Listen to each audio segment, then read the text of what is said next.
Замислили ли сте се колко са скучни сегашните роботи? Едни такива черни, сиви, никакъв цвят няма в тях. Защо примерно нямат картинка или по-добре шивица? Такъв проект създаде и нашият отбор Power Vortex от Средно училище Панайот Волов с ментор Мария Желяскова и участници Кристияна, Лора, Пламена, Симона, Цвета и Дилек с наименованието PVSS. Това е абревиатура от Power Vortex Smart Socks или умни чорапки. Продуктът се използва с цел подпомагане на хората с мозъчни заболявания, като спомага при изгубване или дезориентация.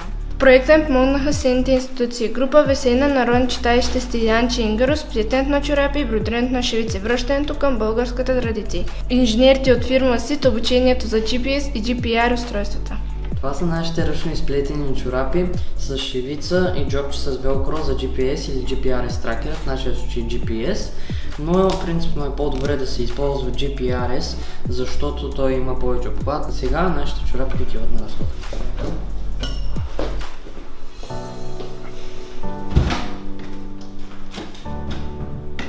Това е нашето приложение, с което можем да намираме местоположението на чорапките, като можем да видим различните улици, на които нашите чорапки могат да се разхождат, също и различните сгради. Тази точка представляват нашите чорапки и обхватът, който тя може да отиде. Важно беше и да разпространим проекта, като започнахме с благотворителния базар за Коледа. След това разпространихме PVSS и в различни известни медии.